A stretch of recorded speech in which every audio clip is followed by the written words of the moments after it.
Hello, everyone. Listen, I am so glad that you tuned in today. What I want to do now is I want to go ahead and break down another question.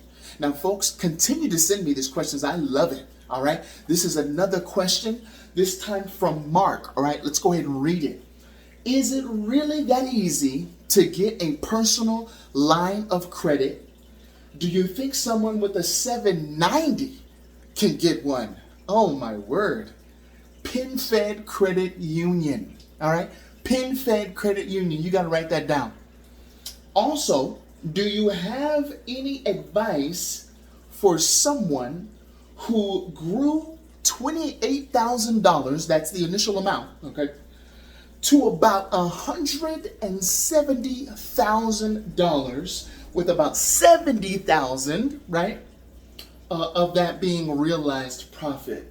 And they go on to say, I am terrified of the taxes I'll have to pay because it wasn't in any kind of retirement account. Mark, thank you so much for the question. We're going to get into it right now, all right? $28,000 was the initial amount. Let's go ahead and answer that first question. Is it really that easy to get a personal line of credit? It all depends on the credit union. It all depends on the bank.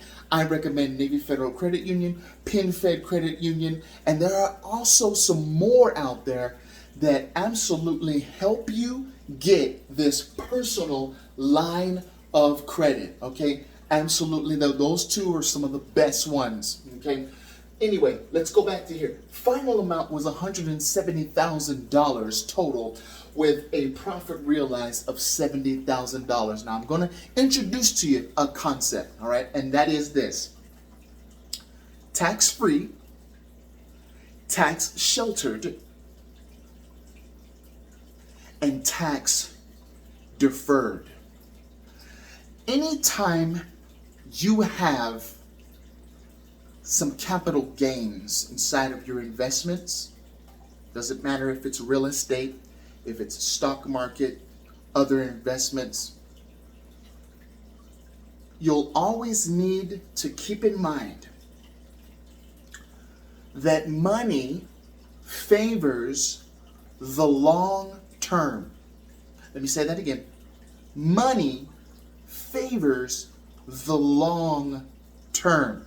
When you're investing, you got to make sure that you're in it for the long term, not necessarily the short term, at least not at first. Now, if you are a day trader, a swing trader, and you're, what's that group name? TTG. If you're going on TTG and all that, hey, I love it, man. I love it. And I believe in you. I know you can do that. All right. You can day trade. Yes, you can. You can swing trade with the right knowledge. Okay. They're going to take you through the Bollinger Bands. They're going to make sure that you know what to do, when to do it. I love those groups because they educate the people, and the people, I think like 80% of the people that are on those type of platforms, they make a substantial amount of capital. Okay. And they build their capital really fast. However, you also need to keep in mind that long term, right? Because guess who else is going to be after your cash? Remember, we pay taxes, okay? The government, Uncle Sam's going to be like, hey, I know you got all that money, but break me off a piece, okay? I think the new law that they're talking about as far as capital gains taxes is concerned, 48%. It's going to be jumping up to 48.4% capital gains tax. So you want to just make sure that you stay in for the long term because as you know, taxes, right? Tax laws change, and they can change, can't they? Absolutely. So just make sure that you're in it for the longer haul so you don't have to be concerned with paying, right, on that $70,000 of realized profit. Why? Because you're still investing. Now, I know it's not in a retirement account, and I know you probably took this out, right? The $70,000. Well, remember, folks, you know why you're getting taxed. Can anybody tell me why? People look at it as if being taxed is a bad thing. Being taxed isn't necessarily a bad thing. You know why? Because they only tax the people who are making money, right?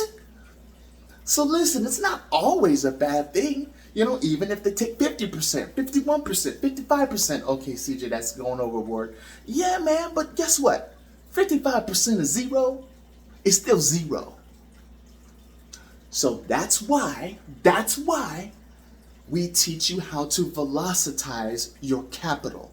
Okay? That's why we teach you how to utilize your LOCs, your lines of credit, whether that's home equity lines of credit, whether that's business lines of credit, whether that's business home equity lines of credit, or whether that's personal lines of credit.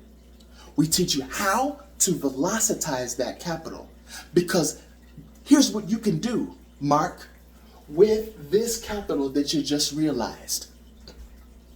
Now you can go and you can place that inside of a personal line of credit. Okay, and you can let them know, hey, I'm gonna go ahead and get a secured line of credit. Talk to the bank, talk to the Federal Credit Union about doing that. And then guess what happens if you have to pay a portion of that $70,000 in capital gains tax? You got to pay it back to yourself, don't you? That's right. You got to pay it back to yourself, man. So is that a bad thing? To pay yourself back? No, it's not. It's not. It's all about making sure that the money that goes out comes right back. Okay? Let me say that again. It's all about making sure that the money that goes out comes back. So, in whatever you're doing, Mark, okay, you got to make sure that the profit that was realized on this $70,000, make sure that it keeps on being realized. Whether that's you need to up your game as far as your business lines of credit. Remember, business lines of credit you can get way more with than you can with personal lines of credit. Why? Let me show you why. Because when you have personal line of credit, right, you may get 1 or 2 computers. But if you have business lines of credit, now you're looking at 10 computers. You're looking at 20, 30, sometimes 100, even more. And so what is that going to take? That's going to take more lines of credit because you have a business to operate. So instead of just getting $10,000 now, these banks are saying, well, I know they operate a business, so let's go ahead and give them 10 to 100 times more lines of credit than the personal. And so now they're going to be lending you $100,000 instead of just the $10,000. Why? To operate your business. Now, what if you still owe on the personal side? Can you not take out a loan from your business line of credit and pay off your personal? You sure can. You sure can. So now, I told you about, now I know you don't have a retirement account, but let's talk about this now. Let's talk about it. All right, since you brought it up, let's talk about that retirement account. Remember I said at the beginning, tax-free, tax sheltered, and then tax deferred. Let's go ahead and see where you're at so that we can recommend to you where to place your capital. Tax-free, because there's permanent life insurance you can get.